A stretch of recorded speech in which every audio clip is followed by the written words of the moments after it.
Learning Impact on Demand 2020, Solutions for Highly Effective Digital Teaching and Learning in Response to Accelerated Move to Remote Education. At IMS, we believe in the power of dynamic collaboration as a catalyst for digital innovation and transformation in education. In this spirit, we're bringing together leaders in our community, representing top learning institutions and edtech suppliers, to share knowledge and ideas for reimagining the educational experience and exploring new opportunities for shaping the future of teaching and learning. Today's topic is preparing hands-on and other course activities for online learning. And at this time, I'd like to introduce our panelists. We have Dr. James Coker, the chair of the Department of Sciences at the University of Maryland Global Campus. Hi, everybody. We have Dr. Vernon Smith, Provost at the American Public University System. Hello, everyone. And Dr. Leah Simpson, the Executive Director of Online Learning for the Kentucky Community and Technical College System. Hello, everyone. Thanks for joining us today. So we'll get started with our first kind of question, and feel free to have a strong and robust discussion today. Many institutions have prided themselves on their hands-on learning opportunities for students. How have you made the transition to for online programming and in response to COVID for these activities for your students? Leah, do you want to start us? Sure, so I'll start. At our institutions, we were already doing some things online, and we did have some hands-on lab style activities that were taking place in our online courses. But a good bit of the coursework that's offered in the community and technical colleges has been hands-on face-to-face in a lab setting. Things like automotive manufacturing, automotive diesel mechanics, airplane mechanics, all of those things had been traditionally and continue to be offered face-to-face.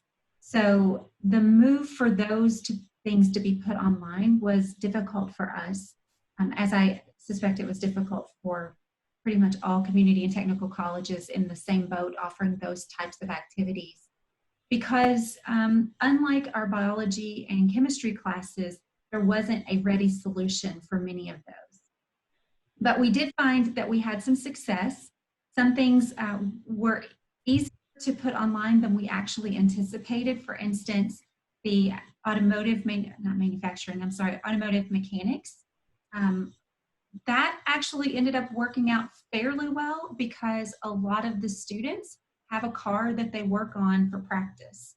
So there was a lot of videoing back and forth and hands-on activities that were able to be done.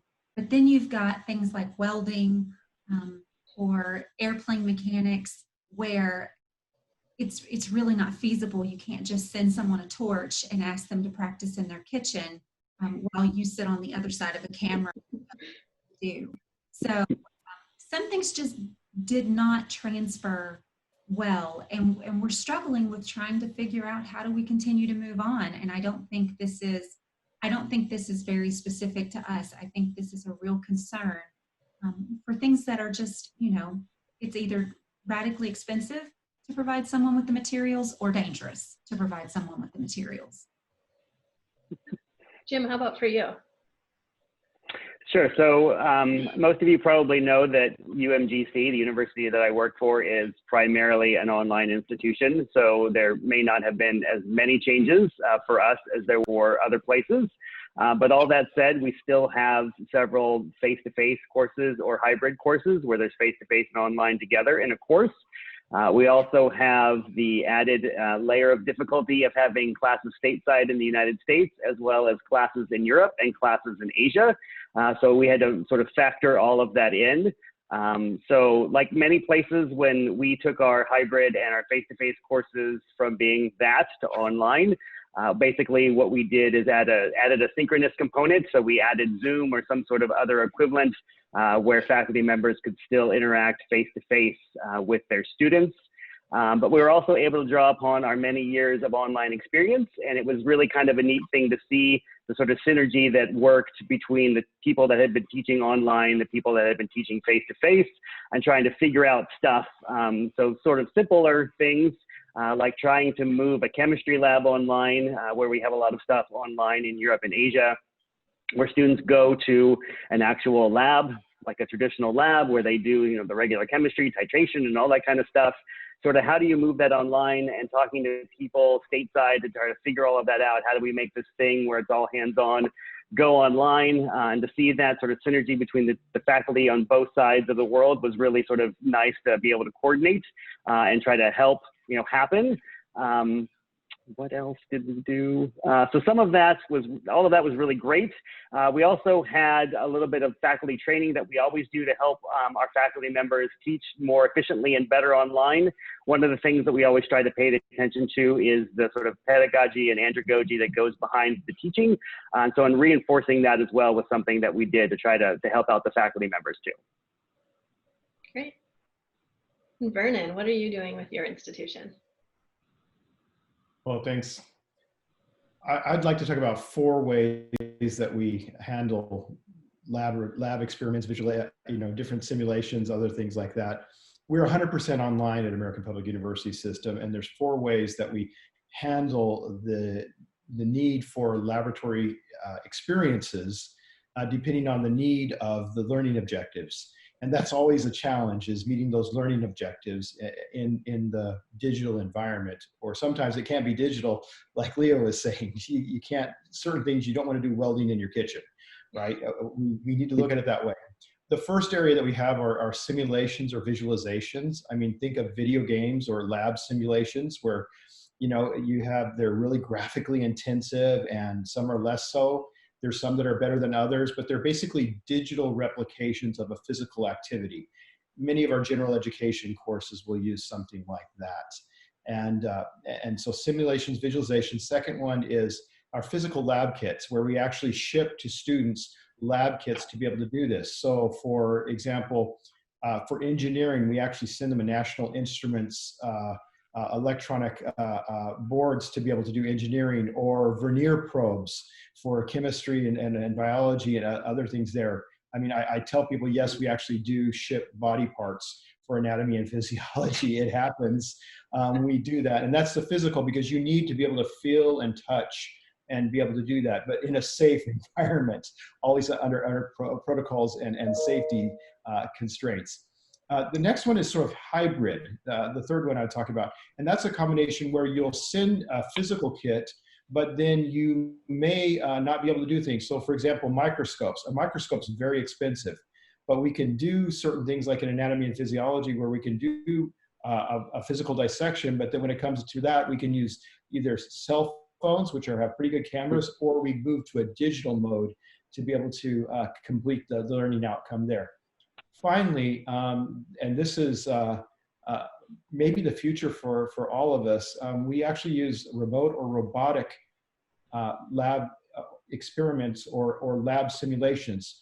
So for example, we have an observatory, a telescope, a 24-inch mirror telescope located in Charlestown, West Virginia. And this is a very large telescope, and it doesn't actually have an eyepiece in it that you can look at physically. Everything is done remotely. So our program director is located in Georgia, and when the sky is right and the clouds are clear, using sharing software and working together as groups, students, graduate students, and others are able to actually operate the telescope remotely, looking at things like nebula and clusters and comets and other things. And so that's, of course, remote or robotic is very expensive. However, it's a wonderful experience, and it's actually phenomenal because they're actually hands-on and doing what they would be doing in the real world. That's great. You guys all have very different takes on doing it, but I think it's the way that you need to do it to meet your student needs and meet those learning objectives. So are there some things that you have not put online consciously, or made that decision that it just doesn't make sense to put online? Or what are some things that might surprise people that you have put online? Why did you make those decisions? Jim, do you want to start us this time? Sure. So there's always something that's probably not translatable. I think Leah made a couple of good points about that, about trying to weld at home. It's not very safe to do all this stuff. So one of the things that we weren't totally successful at being able to do is do field trips online. So one of the sort of great aspects of our Europe and Asia classes is that our faculty members have got a ton of experience and they want to share that with the students. And so one of the ways that they do that is by taking them on field trips. And so they're able to go off base because most of our learning happens on base. And many of these field trips are done by marine biologists. So they actually take the students to the seaside and show them a bunch of stuff, and they learn a bunch of stuff. You can't really replicate that in an online class. So we try to do what we can to make the learning objectives sort of the same and have the quality of learning be the same, regardless of the modality, if it's face-to-face, if it's hybrid, or if it's online. But there are just some experiences that you can't recreate, but yet the, you know, the course objectives, the learning objectives have to be the same because everything has to be of high quality. That makes sense. Leah, you mentioned some already, but are there any additional examples you want to share? You know, I think that those are good examples. I think almost everything can be put online if you're creative and if you can find the resources or are willing to create the resources. But there are just some things that you know, I want my airplane mechanic to have actually worked on an airplane before I take off on the runway. I mean, there are just some things that you want students to have had an opportunity to do. But I think that could be related to some policy things that we could, you know, this is a great time for higher ed to be thinking about additional conversations probably later, policy, expanded apprenticeship, because most of what students are doing can be done online and certainly can be done in a hybrid program, which is a direction that we're really trying to push for even outside of COVID restrictions. Yeah. Can I follow up on that a little bit, if that's okay? Yeah, that'd be great. So talking about the internships and stuff and moving those online, we've had some really great success doing that. So we have a workplace learning course that we have for undergraduates that's required for a couple of our degrees, but it's available to all of our students. And that was one of the more challenging things that we did, but we were really successful at being able to have that experience for students, but yet not sort of force them to go into dangerous places where there was, you know, a lot of virus going around that could have, you know, sort of ended up badly for a lot of them, but still move that experience online, get the students a great experience, and still be able to help them throughout, you know, sort of move through the university and graduate on time. Wonderful. Vernon, do you have some examples to share?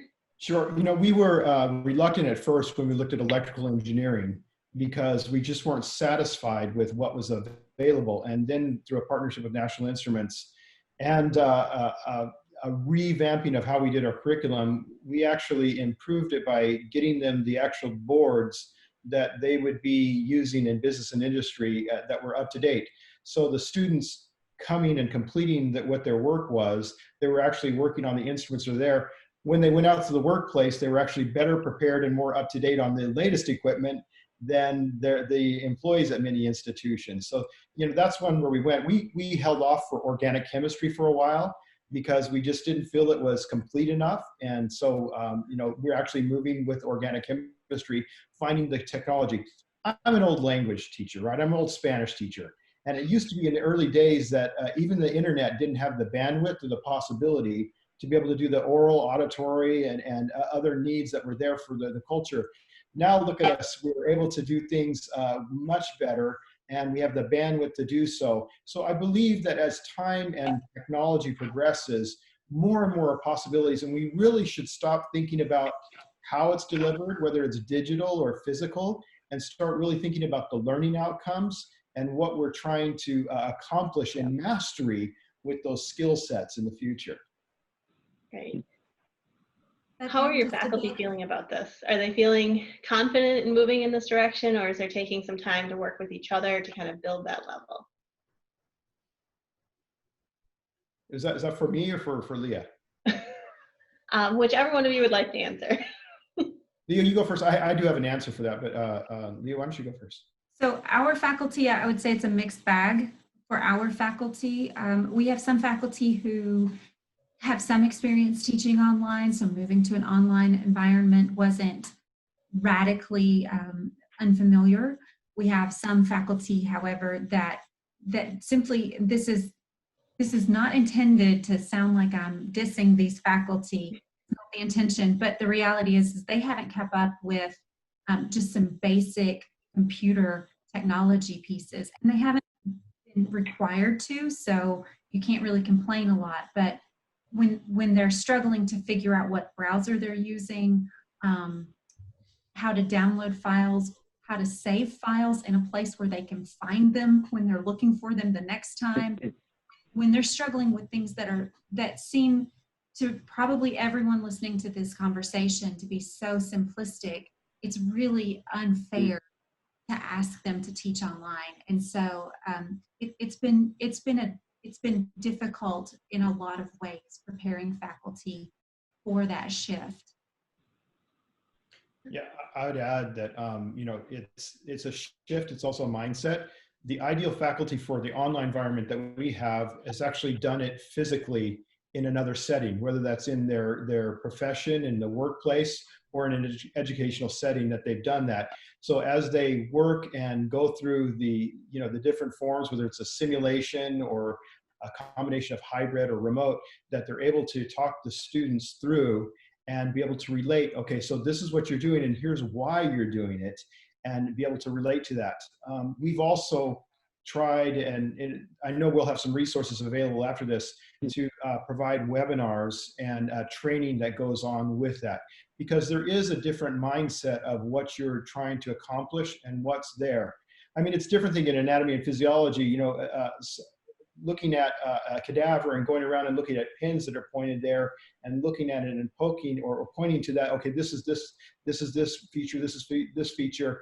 That's very different than taking a simulation where you can actually peel back the different layers and look at it in different ways. And so it's a different mindset, and it does require training. And I think faculty are really willing to do that. We just need to support them and help provide the way for them to do that.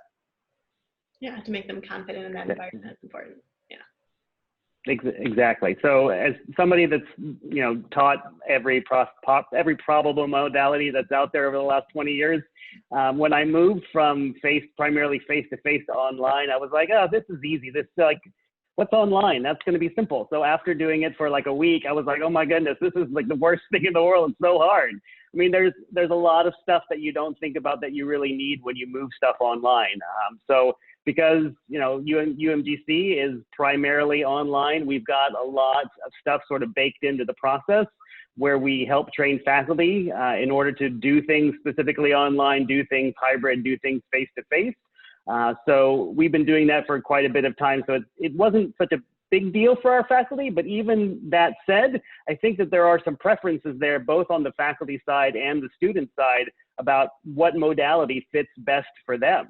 And because of all of that, we've been trying to work with our system, with the University System of Maryland, and also the Kirwan Center in Maryland, in order to try to help sort of spread some of these ideas out to the other institutions, both in Maryland and across the United States, about how do you teach online, what's the best things to do, what are best practices, because it's not easy, and it's not just getting a Zoom account and putting yourself on this side and the students on the other side and doing the same thing you would in the classroom.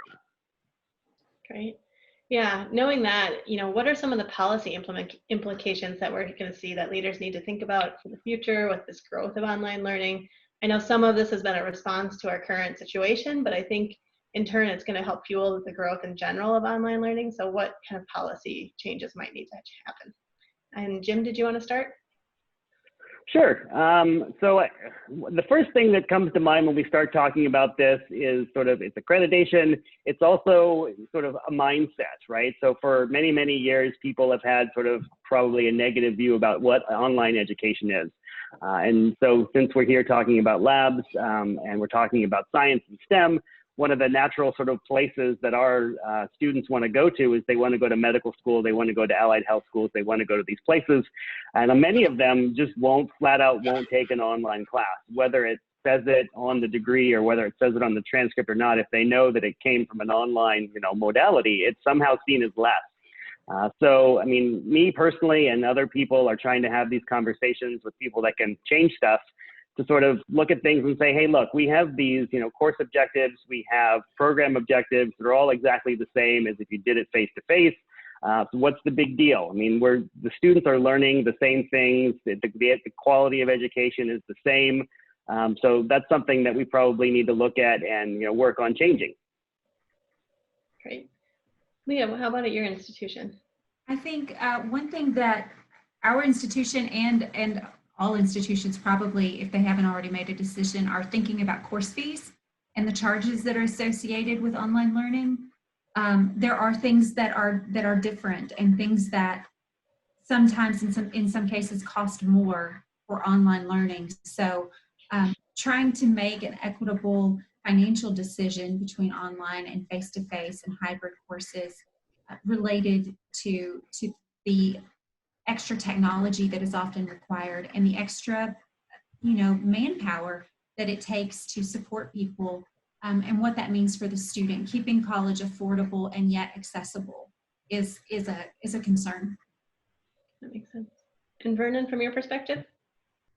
There are a lot of policy implications that we need to look at, and policymakers really need to step back and say, in this COVID environment, if this is acceptable and we're accomplishing these things, and our faculty are saying that we're accomplishing these learning objectives, then what's different for the future? If it was okay now, why shouldn't it be there if we're really doing what we should do? We need to think about how courses are transferring, how medical schools, pharmacy, and dental schools are looking at the use of the courses that have used simulations, that have used other types of non-traditional formats for delivery, but are still getting the same outcome. And it really, in the long run, it really does not make a difference. But if there are those that are in that policy realm that feel that way, I would challenge them. I'd throw down the gauntlet right here and say, test the outcomes, do the splits, do the A/B comparison, do the science behind it, and see if there truly are learning outcomes, or if it can be no significant differences, which is what we see across this modality or other modalities over time, that it can be as effective. And frankly, think about the access issues that this would do, of providing access and greater ability to accomplish the learning and be able to help students move through their educational process more effectively and with more options. And so I think it's a wonderful opportunity for policymakers to really look at that. And those that doubt, again, I would throw down the gauntlet and I would challenge them to look at it deeply, look at the science, don't go off the mythology or off of an elitist mindset. Great. Yeah. Those are some very good points from all of you for things to think about. So what are some of the innovative things that you're doing in your courses to keep those students engaged? Is there something you would like to highlight that you think is kind of your showpiece, or a unique way of doing something? So Vernon, do you want to start? Sure. When I think about this, there's a lot of cool things going on, so I don't want to do that. But one that particularly resonates with me is part of our emergency and disaster management program in alignment with Homeland Security. We're American Military University and American Public University, so we have this mix of a lot of people from TSA, from Homeland Security, and others, and from the military that are part of this. And one of them is actually a simulation, and it happens in Bobville, somewhere in the Midwest, someplace that you've probably not, maybe you visited Bobville, but in this, it has a natural disaster. It has warnings, and it uses social media as the platform to be able to not only communicate, but also to direct and coordinate all of the emergency disaster coordination between all the different players using social media and non-traditional platforms. Because first the storm is coming, then we see the clouds coming, then we see the tornadoes starting to come, and then all of a sudden power is knocked out and communications are knocked out. And using that same social media platform, students actually learn how to use those tools in a simulation. And more than that, because of students having experience in the industry and with government and other emergency and first responder aspects, it really becomes a real life scenario. And students are assigned different roles, right? In this almost, but it's a tremendous experience for that. And they actually build on this simulation and scenario over time, not only in their planning for emergencies and disasters, but then it actually rolls up into an actual disaster, and they can actually fail. And that's the wonderful thing with simulations. You can fail and people don't die. You can make mistakes and you don't flood your town, right? You can do this and not cut the hospital off or put the wrong resources, but there's real learning that goes on. And I think that's one of the coolest things that's there. Simulations create opportunities to learn and make mistakes, but then have it grounded in the long-term strategy of mastering what you need to know. Yeah, that's a great example. How about from you, Jim? So we do a lot of innovative stuff at UMGC. So yeah, like Vernon, I'm going to try to think of the one thing to not talk about this a lot, which is probably our adaptive learning that we've added into our math and stats class. So in addition to adding the adaptive learning, one of the reasons why we did that is because we took a look at the sort of sequence that students have to go through, right? So math is a prerequisite for anybody in order to get a degree at pretty much any university that you're at. And if it's been a little while since you've taken a math or a stats class, which is most of our students, you have to take all these prerequisites before you get to the class that you have to take in order to, get through everything. So we were trying to look at making that path shorter, and one of the things that we hit on was trying to add some adaptive learning to our math classes and sort of using the adaptive as a co-requisite as opposed to having prerequisites. So we basically got rid of all of the prerequisites and added the adaptive to our sort of basic math class and our stat classes to basically see how well that would work and if it was enough to get the students what they needed in order to pass these classes so that they could go on and be successful and get a degree. And we've been piloting that for several semesters now, and we're now getting ready to sort of make this real, quote unquote, as in no more pilot, because it's been so successful. It's been pretty overwhelmingly successful how well students have performed with co-requisites as opposed to prerequisites. So we've literally shaved probably a year or so off of these students' time with us. And for our students that are primarily, not full-time, they're part-time students, that means quite a bit for them. It means a lot of cost savings for them. There's just a lot of good stuff that happens for students when you do these types of things. And so we're trying to replicate some of this and have this move into our science labs and have simulations and sort of adaptive learning there as well. So we really want to build on the success and try to move it out to other parts of the department. Yeah, that's a great example. How about Ed, Kentucky, Leah? I just want to kind of brag on the successes of some of our faculty finding creative pathways for students when they didn't have a lab experience set up prior and then moved on. I already mentioned the auto mechanics, the video process. Same thing for some of our nursing staff, our faculty working in nursing and other healthcare professions where students had to interview a fake patient who just happened to live in their house or something like that.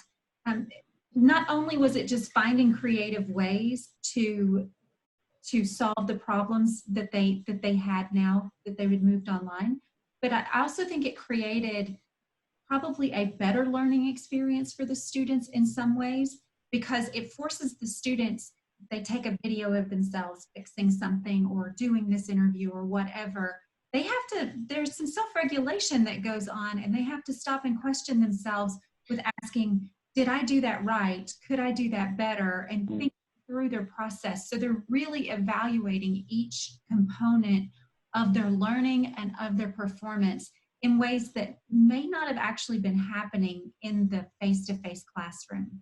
So I'm excited about some of the changes and things that have happened. I hope they continue. That's a great segue. So now that you have some experiences to build on, what are you kind of planning next? What's next on the horizon for either fall term or beyond? Jim, can you start us? Sure, absolutely. So, I mean, you probably heard from my last response, I'm kind of a big believer in the adaptive learning and all that kind of stuff. One of the reasons why, but I understand one of the reasons why that works really well for us is because we're a university that's got over 90,000 students. We've got a huge reach. We're a big player, right? So not everybody is in that same position, but at the same time, there's no reason why everybody can't benefit from these great tools.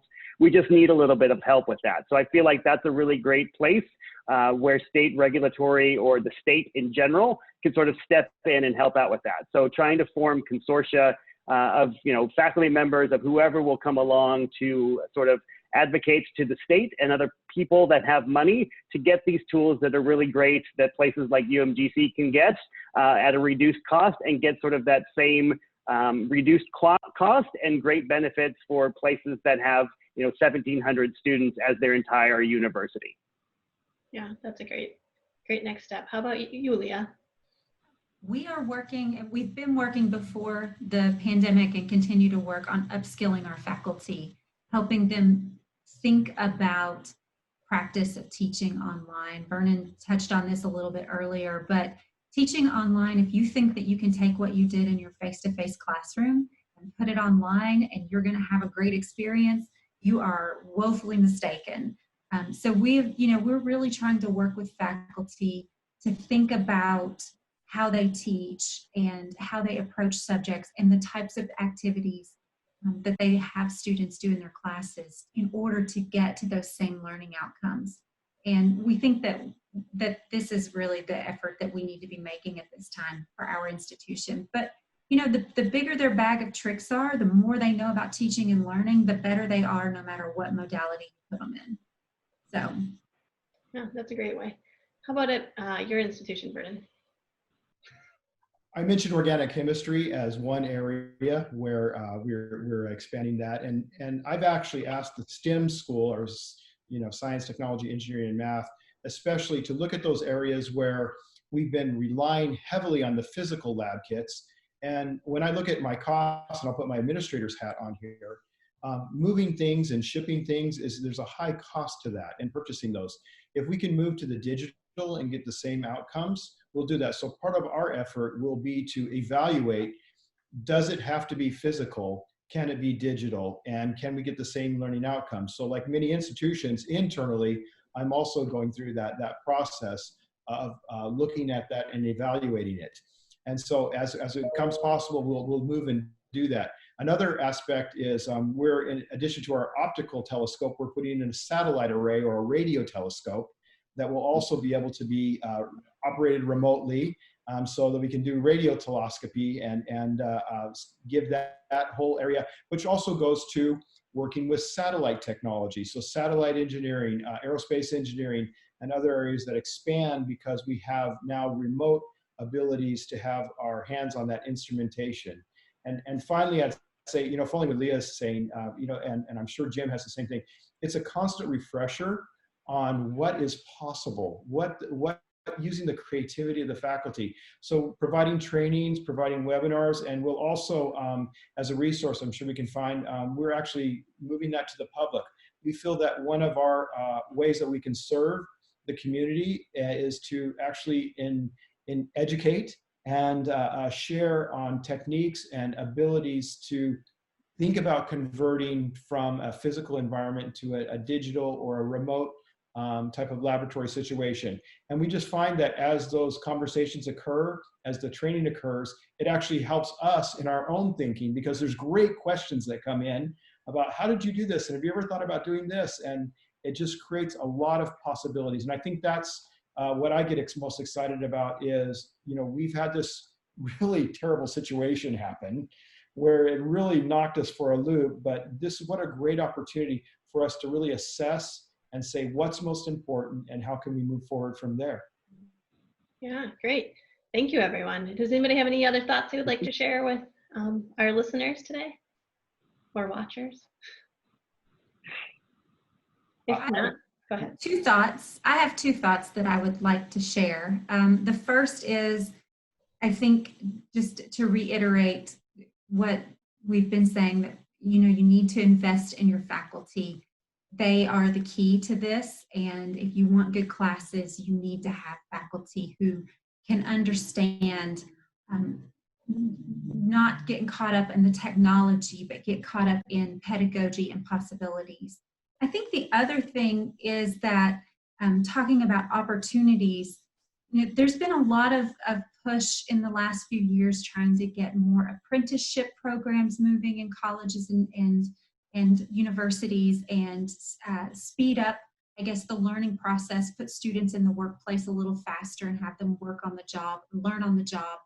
I think that this is a perfect time to to really push for that, that institutions need to push for that, policymakers need to push for that, make that happen. It's so difficult to get those connections with employers to have those things happen, and yet we know that we need to keep probably teaching more online for quite a while now than not. I don't think this is going away, but we still need to be putting people in, and that means doing some online content, but getting students in the workplace where they can practice those skills safely. Medical students have done it since the beginning of time. It's time to get all professions moving in that direction. I would just add, doubt your doubts before you doubt what you know. If there's doubts about this, learn more, and trust your faculty. I think that's really important. Fantastic faculty, trust your faculty, and challenge them to step up. And like Leah is talking about, and the Jim's talking about, finding those creative ways. I really think that this is an opportunity for us to meet a need that's a long-term need, and think about that. We'll talk about this in the future. About remember back in 2020 when we used to do things this way, and isn't that really quaint and lovely? I think we have a long ways to go, and with new technologies and new techniques and creative people, I see a very bright way. So just doubt your doubts and have faith in the future. Yeah. So I would say that, I think that hopefully what we've showed is that, almost anything is possible. I won't say anything is possible, but almost anything is possible, right? If you're thinking about moving a particular course, or you're moving something online that was always face-to-face, anything is possible. And part of the key to that is innovation. This is really a time to be innovative. And administrators at universities, I'm one of those people. The key here is to unlock the potential in your faculty. There's so much potential in your faculty. Sometimes you don't need to do much to unlock it. Sometimes you need to do a little bit more, but sort of look to your faculty. They're great, smart individuals. You hired them because of that. They're really sort of your key forward for all of this. And so do as much as you can to help them unlock their potential and show you how smart they are. Great. I'm hearing a very central theme of supporting your faculty through this, and that they have the keys to success. You just need to be able to equip them with the tools and abilities and opportunities to meet their student needs. So thank you very much for taking the time today. I think this is all very good information for our community here. I think there's some great takeaways from this. So thank you. Thank you. Thank you.